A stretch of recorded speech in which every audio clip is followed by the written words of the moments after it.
Hi, everybody.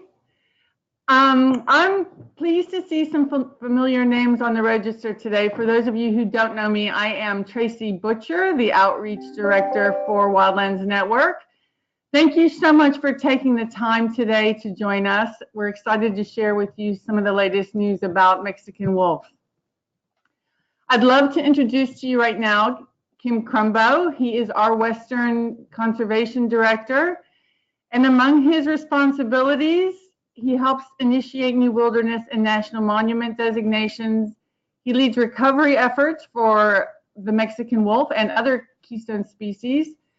And he serves as the Director of Conservation for the Grand Canyon's Wildlands Council.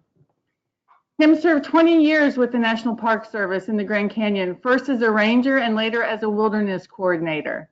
He's also worked as a river guide for over a decade and as Utah Wilderness Coordinator for the Sierra Club. Before working in conservation and wilderness activism, Kim spent 4 years with the Navy SEAL Team 1, completing 2 combat deployments in Vietnam. He is the recipient of several conservation awards for outstanding leadership, including the Wilderness Society's Environmental Heroes Award, which he received in 1999, and the Wilberforce Foundation's Conservation Leadership Award in 2016. We're very honored to have Kim on our team, and he is a great person. He enjoys hiking and rafting the wildlands of the West from his home base in Flagstaff, Arizona, and is a great conversationist. And I am sure you're going to enjoy hearing what he has to say to you today. Before I hand it over to Kim, I just want to say that if you have any questions throughout this presentation, please go ahead and type them in the questions box that's located typically on the right side of your screen. After the presentation, we'll address the questions that have queued up, and if there's time, we'll open the floor to discussion. So I'd like to thank you again for taking the time out of your very busy schedules to join us. And now I think I'm going to hand it over to Kim. Okay. Do I start my slideshow now? All right.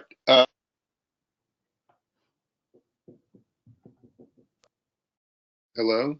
PowerPoint, can you hear me? Can folks hear me?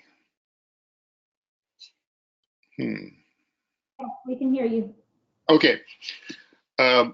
Anyway, with representing Wildlands Network, the mission of Wildlands Network is to reconnect, restore, and rewild so that the diversity of life can thrive.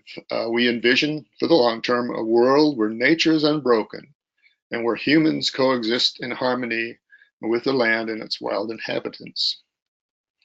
Of course, one of our fundamental premises is to protect the core areas of the United States and North America.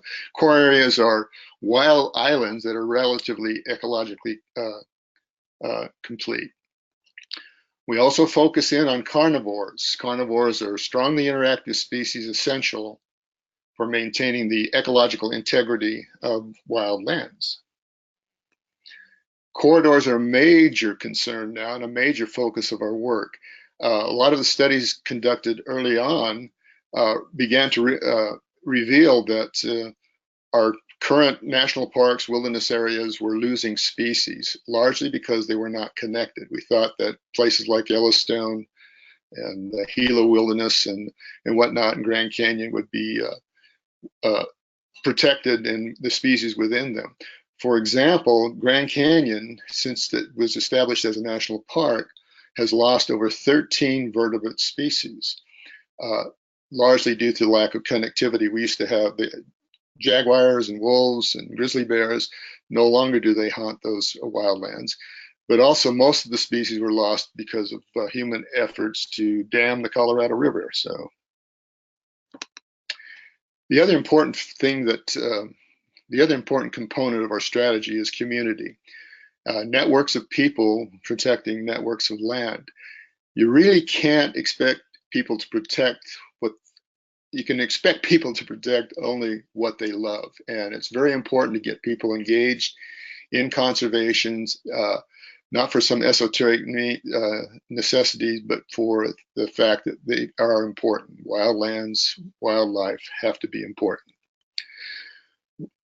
We're talking about basically returning the Mexican wolf to the Southwest. Now, the Mexican wolf, marvelous species, narrowly escaped extinction when protected by the Endangered Species Act of 1976. Between 1977 and 1980, 5 wild lobos were captured in Mexico and placed in captive breeding facilities in the U.S. There were no surviving lobos, which is the other term for Mexican wolf, surviving in the United States at that time. There were already 2 additional captive lineages in holding facilities. These were combined with the 5 that were captured in Mexico. And today there are about 114 Mexican wolves alive in the wild today. But this entire population was derived from a population bred from only 7 founders. So what was set in place was a very precarious genetic issue, in that you have 5 wolves, and are basic were the foundation for the recovery effort. After 5 years of scientific study and review, the first 11 lobos were released into the forest of eastern Arizona in 1998. Since then, over 100 Mexican wolves have been released, and the current wild population, as I mentioned earlier, is about 114. Now, in 20 years, you'd expect that population to be considerably larger, and we're fortunate to have that number surviving, but there's been a lot of obstacles along the way. A recovery plan or extinction plan. Successful recovery must be defined as a breeding population of stable wild wolves based on the best available science. Scientists in past recovery teams have called for at least 750 wolves in 3 separate populations, connected populations. The current recovery plan that we have now resulted from, as is the case in a lot of conservation or carnivore conservation efforts, resulted from persistence from the conservation community and lawsuits. The conservation community filed a lawsuit requiring the Forest or the Fish and Wildlife Service to initiate and complete a recovery plan by last year, which they did. Part of the problem is it called for only 350 wolves, but half the number that was recommended by the best scientific information. What happens was, when they reach that level of 350 wolves, they can delist the lobo. Delisting would remove the protection of the Endangered Species Act and would transfer the management to the states. That population level was simply too small and was significantly constrained geographically, and would not assure there any realistic goal achievement of the recovery for that species. This map shows roughly some of the suitable habitat for wolves in the 4 corner states of beginning in the lower left-hand corner, Arizona, up through Utah, Colorado, and New Mexico. You can see that crescent-shaped portion in Arizona, which is basically the entire Mexican wolf recovery area that consists of suitable habitat in the United States.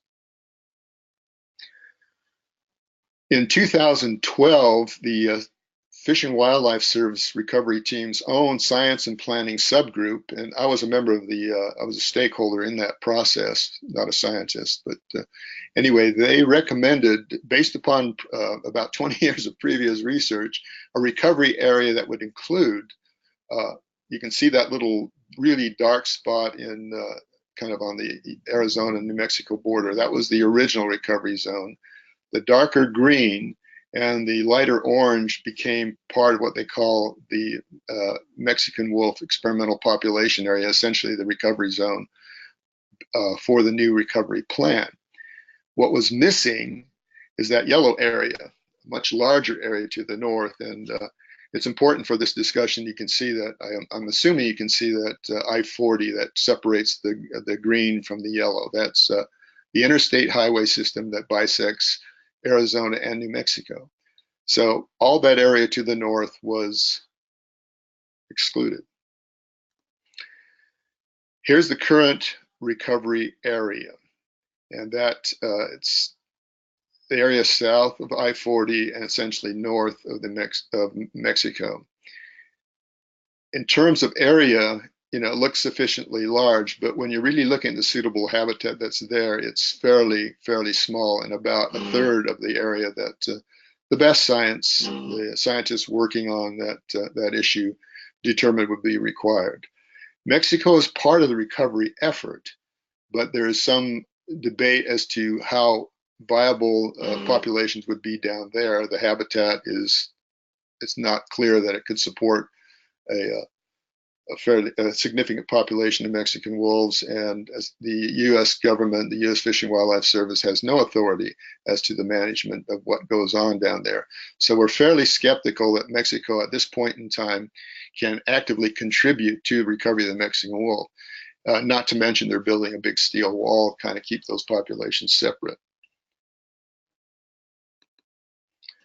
This is a Mexican wolf. I just love the picture to remind us what we're talking about.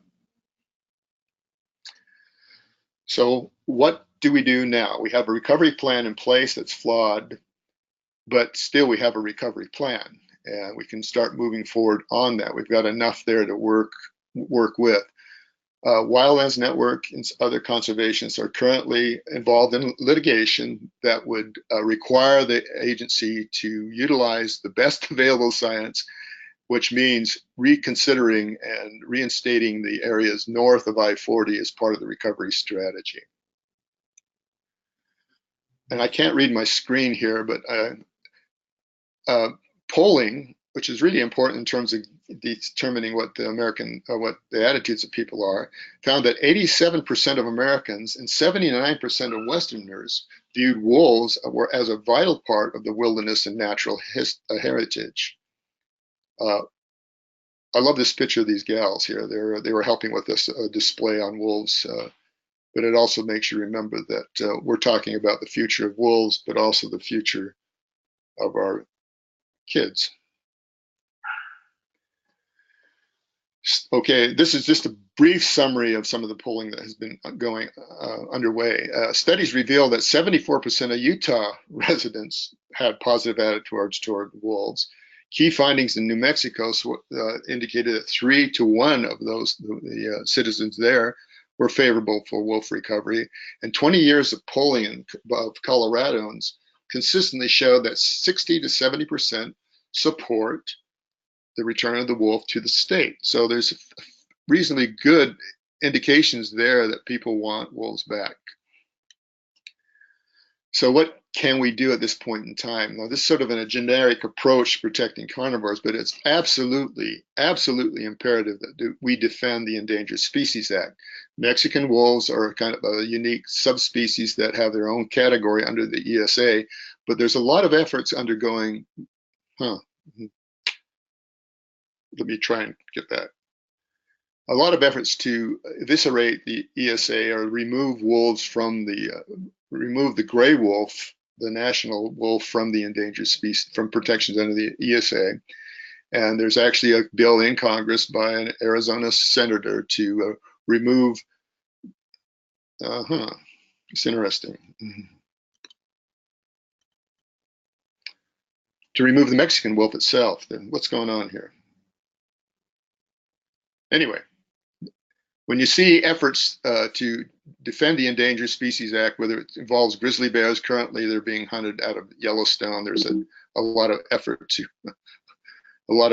to protect that species, those animals out of Yellowstone. The grizzly is endangered up north and protected under the ESA, but the ones in Yellowstone have been removed and are now being subject to a hunt. This is not working, folks.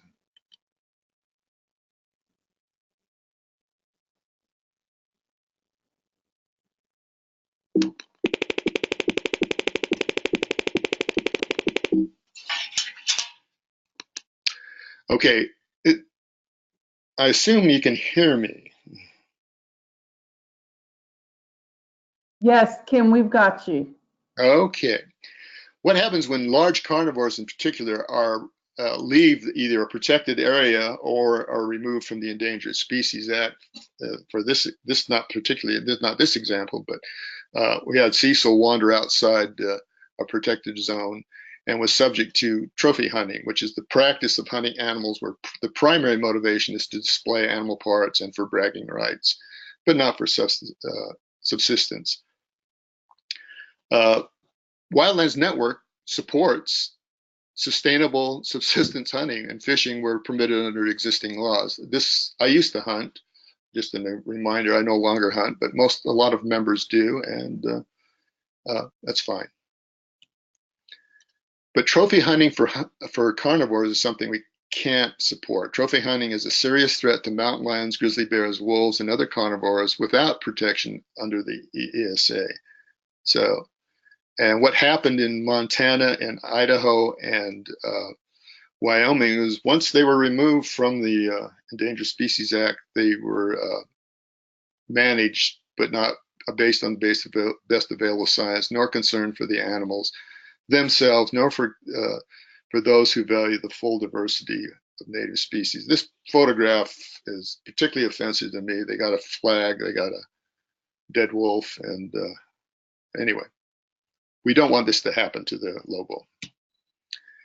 One of the principal foundations of conservation is science. The best available science is absolutely essential in terms of making decisions regarding management, regarding the future of these species. And science is currently under siege, as you well know, and it's very important that we speak up and say, you know, we really need to include science as a fundamental, foundational tool for managing wildlife and wildlands.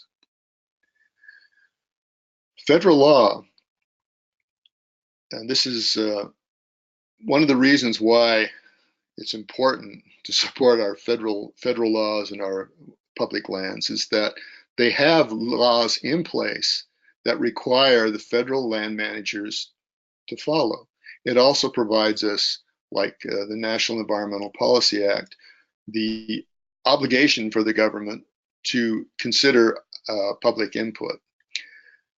The Endangered Species Act establishes an obligation for the government to use all methods which are necessary to bring any listed species, that would include the gray wolf, including the lobo, to the point where all of the measures required in this act are no longer necessary.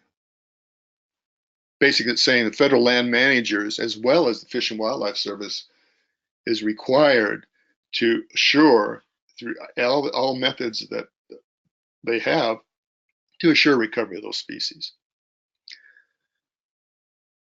The U.S. portion of the Mexican wolf recovery area, as pointed out on that earlier map, which is south of Interstate 40, consists of over 13 million acres within 8 national forests.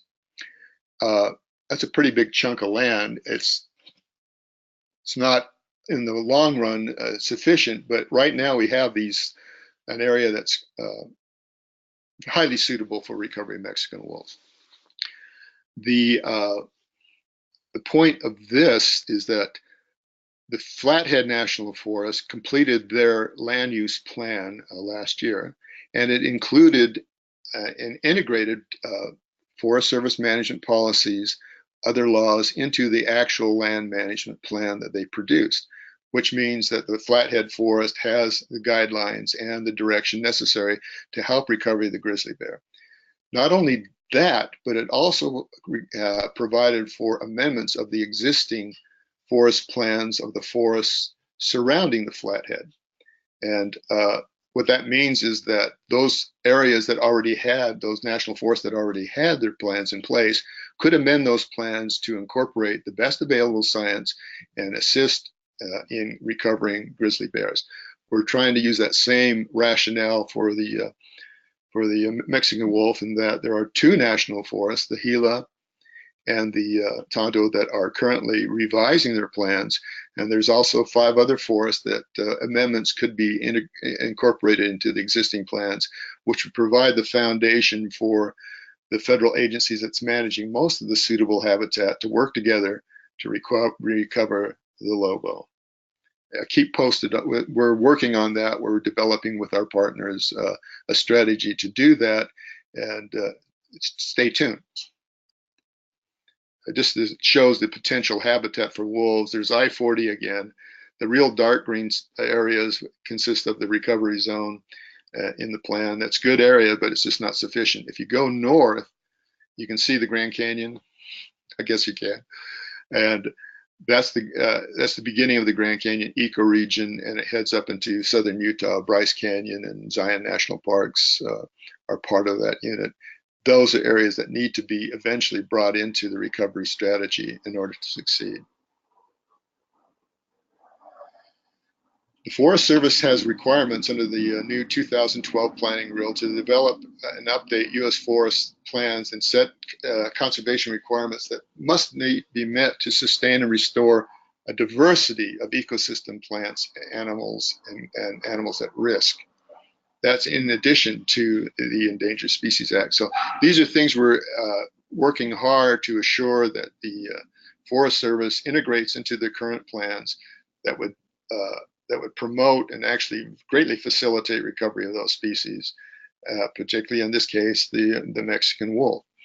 It also provides a foundation for if it comes to it. I mean, basically, we're providing this information to assist the planning staff. And there's a lot of great folks working for these agencies. It provides that information, the rationale to do the right thing. If that doesn't happen, it provides the foundation for eventual maybe protesting a forest plan and the possibility, if it comes to it, litigation. Okay, another important element, which was brought up at the beginning, was the importance of wildlife corridors. And the reason why you need to connect these areas to maintain and enlarge existing protected areas. You want to make the bigger protected core is, the better. You want to identify and protect terrestrial, riparian, and aquatic linkages important for wildlife movement. In order for biodiversity to thrive or to survive, basically, they have to have these areas that are connected, particularly those animals that require large areas for habitat, but also to assure genetic flows that make sure that enough animals are moving back and forth to maintain a genetically diverse population. You need to develop management standards and legal protection for these areas, which is why we're focusing in on land use plans, particularly at this point in time with the Forest Service plan revision process. We need to prevent road construction, logging, or off-road vehicle use or other disruptive activities in sensitive areas on Forest Service and BLM lands. So that requires working with those users, working with hunters, working with other recreationists, working with the scientists involved, and working with the agency and the communities to ensure that these are incorporated in the plan. You want to promote the reclosure and removal and complete rehabilitation of roads and other roads and off-road vehicle routes that are no longer necessary or are no longer in use. This is a map that was developed by Wildlands Network and our partners, and it just shows the extent of areas that have high potential or reasonably high potential for connectivity. It doesn't show the national parks and things like that, but it does indicate there's a lot of potential left, particularly in the West, to keep these areas connected. What's happening now, and Wildlands Network is a key player in this, is the Wildlife Corridors Conservation Act. This bill would establish a national wildlife corridor system similar to the national park system, similar to the wilderness system, similar to the national wildlife refuge system, to provide for the protection and restoration of native fish, wildlife, and species of the corridors they depend upon. By designating selected landscapes and waterways under federal jurisdiction as corridors, the U.S. can safeguard its native fauna and flora for future generations. Now, selected, we really have to be very strategic in terms of those areas. Obviously, it'd be great if we could get that whole network that I showed on the previous map as a protected wildlife corridor part of the system. But in the time being, we really need to identify areas that are very important in terms of maintaining that connectivity. The Mexican wolf is the classic example where the core areas are not adequately protected yet, where the linkages are absolutely necessary to restore functioning of that constrained area, but also ultimately we need to provide the 3 connected core areas that the best science indicated for the Mexican wolf, and we need to protect that connectivity as well as the core areas on what they depend. Here's a map, again, a little bit bigger map showing the dark green. The green shows suitable wolf habitat. This is primarily designed for wolf movement and recovery. The map on the right shows Dr. Carlos Carroll developed through modeling likely corridors that the wolf could use. Now, there's if you can see the number 3 up by where Yellowstone is, and the number 5 where the Grand Canyon is, that was an area that we're currently working on. It's called the Grand Canyon to Yellowstone Wildlife Wildway. And I guess the question is, do wolves in particular, do they use them? Well, this is Echo. She came down from Yellowstone, and this is on the north rim of the Grand Canyon in 2015. So she was looking for a mate down there. And that's quite a journey to do alone, considering considering what she was confronted with.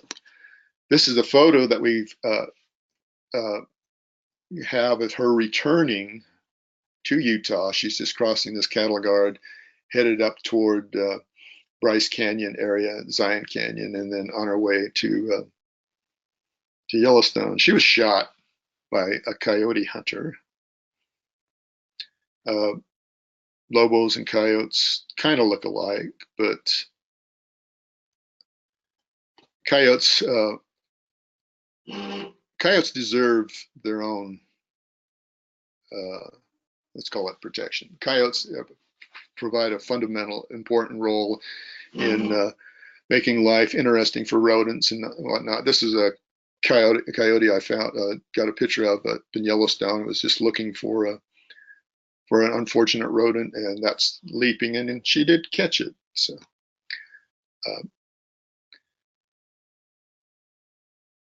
the point is that, do we really need to be killing these animals? And particularly in areas where wolves are, where we're trying to recover a Mexican wolf or wolves in general, it may be a good recommendation not to allow hunting of coyotes in areas where wolves are currently struggling to survive. That would just be something very simple for the states to do, a little more complicated for the federal government, but the federal government can actually protect wolves by limiting the shooting of coyotes.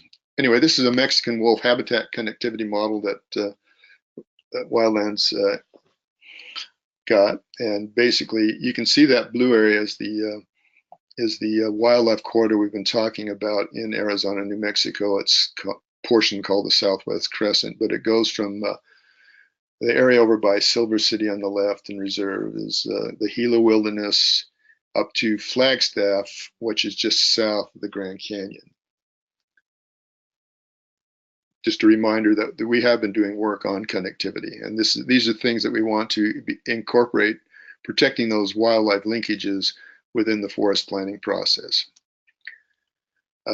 Americans aged 16 or older, 30% observed wildlife, 6% hunt. The majority of these hunters sought only edible wildlife, and only 3% pursued other game. Essentially what it's saying that hunting is totally compatible with recovery of Mexican wolves. most of the hunters, even though they constitute a small percentage of the population, show a high level of responsibility. It's only the other smaller percentage that actually pursue the large carnivores. This elk is an acquaintance of mine. It was shot out of my office window at Grand Canyon, about 2 feet away from my computer. And about 2 months later, he ran me down and broke my leg in 3 places, dislocated my ankle, and I harbor no ill feelings toward him. But anyway, that's just an aside. State wildlife advisory groups. Now, we really need to reform the state wildlife agencies and the advisory groups that they comprise. Most of the population supports wildlife. I mean, 70% of the nation loves wildlife. About 10% hunt. That's a legitimate pursuit. But these wildlife groups tend to be dominated by not just hunting, but by some of the groups that are like this Sportsmen for Fish and Wildlife, that actively encourage the slaughter of coyotes and carnivores, mountain lions and stuff. That has to change. And we're working on making on some programs and some efforts to reform these wildlife agencies to reflect the diversity of wildlife interests in their state. What is another important thing we can do? And vote. I don't need to get into the details, but we really need to make some significant progress in our representation. And this is, I assume most of you know who Edward Abbey is. He was one of my idols and a friend, and a good friend, and wrote The Monkey Wrench Gang, but also Desert Solitaire and some other things. Got a reputation for being a bit of a rebel and a troublemaker, but here's a quote. So I hope we can save what's left of Arizona and the United States by legal political measures, and I still think we can. I still vote in elections. If enough people get sufficiently concerned, we can still make changes, needed changes this country needs by political means. God, I hope so. And this is Edward Abbey, in a very reflective moment, realizing that the right to vote is an essential part of what it means to be an American. And if now it becomes a very critical thing for us to do and get out and make those changes. Our friends are counting on us, not only the wildlife, but all life. So give wolves a voice and stay involved. Long live the wilderness. Long live wolves. And don't forget what we're about.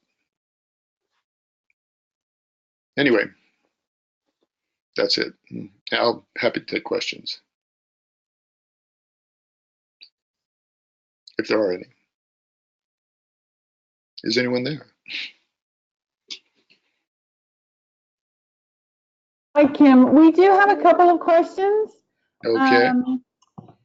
Let's see here. Somebody has asked or said, you mentioned polling, Colorado in particular, but how supportive are the folks in Arizona and New Mexico regarding wolves in their state? Yeah, the polls from Utah or New Mexico, yeah, I think I had that reference. A majority of people support the return of the wolf. Yeah. As we get more further along in the process, it becomes a little more polarized. But right now, we can say the majority of folks in New Mexico and Arizona support restoring the wolf to wildlands. Yes, I can provide that information. A lot of the polling's a couple of years old, but we can provide that. Okay, there's another, and that question was from Tony Bastian. Dale Volts has asked or said, please discuss the threats to genetic diversity in the reintroduced population, especially given that adult wolves can no longer be legally introduced. And we actually have a couple of questions pointing to that. Adult wolf, I mean, there's certain policy decisions being made that inhibit the reintroduction of adult families and adult wolves. We're working on that through a coalition of partners, and that is a concern. There's some attempts that are successful as far as they go in terms of what's called cross-fostering, where you bring in puppies from the captive population and bring them to where the newborns are with the wild wolves, and often that works out. I mean, that's an important component. It's not enough to actually restore the wolves. As Dale points out, there's a prohibition depending on the state. New Mexico and Arizona go back and forth on this. Actually, the federal government has a requirement to restore these populations. We do have wolves in captivity that are getting older that would be essential, yeah, to recover this species. We're working on it, and that's where we depend upon the laws and the policies and public support and insistence from the folks like that are listening in that they do that. So yeah, more needs to be done. Absolutely. Okay, thanks. Let's see, we have another one from Tony that says, can you elaborate on Mexico's support or lack of it for the Lobo? Well, it depends on who you talk to, but Mexico has, bless their hearts, is really, some of the activists there and some of the government folks are really trying hard to recover the wolf there. We really want to encourage that. There's some real concerns about the habitat quality, the amount of game. I know that that Arizona Game and Fish has pushed the concept of kind of shifting all this to Mexico. Same with New Mexico, same with some of the state governments here in Utah, and trying to lay it, because that's where the Mexican wolves were derived. The habitat doesn't indicate, the condition of the habitat indicates that full recovery can't occur there. We need their help, but we can't depend on it. And also, that's a separate country, and we really have very little to say of what they do there. So I would say encourage it, be thankful. I'm glad they're helping out, but it's not going to be sufficient to return this wolf to the wild. Okay. Particularly if you build a wall. So, I think that's all of the questions that we have for today from people. All right. So I guess I'd like to thank everybody one more time for joining us today. I know everybody's busy, and your time is really appreciated. You'll soon receive a follow-up email about the webinar with a recording and some links to actions and what you can do. Please share it with your friends and colleagues and family, anyone who might want to learn about the plight of the Mexican wolf. And for those who would like to get involved, here's a couple of the actions that we're presenting for you to consider. To receive the latest updates and invites to our Western events, be sure to sign up for our e-newsletter, and you can do that at our website. You can also sign our Borderlands petition to tell Congress to build bridges, not walls. And again, there is a petition on our website, and the link for that will be sent with the email following up on this webinar. Thank you for your interest in our work. Thank you for all of your support. It means the world to us. Keep in touch, and we will as well. Please don't hesitate to reach out if you have any questions. And if you'd like to spend some more time with Crumbo and Wildlands Network, talking more about wolves and other important conservation initiatives, we offer whitewater rafting trips down the Colorado and Green Rivers every other year, and we're going to try and get one going for next year. So contact me if you're interested in joining us. He's a wonderful river guide, and I can't think of anybody I'd rather spend time with. So thanks everybody for joining us, and we hope to see you soon. on another webinar or in a visit or on a phone call or in Seattle, and have a great weekend. Yeah, thank you. Bye, Kim. Bye, Goodbye. everybody.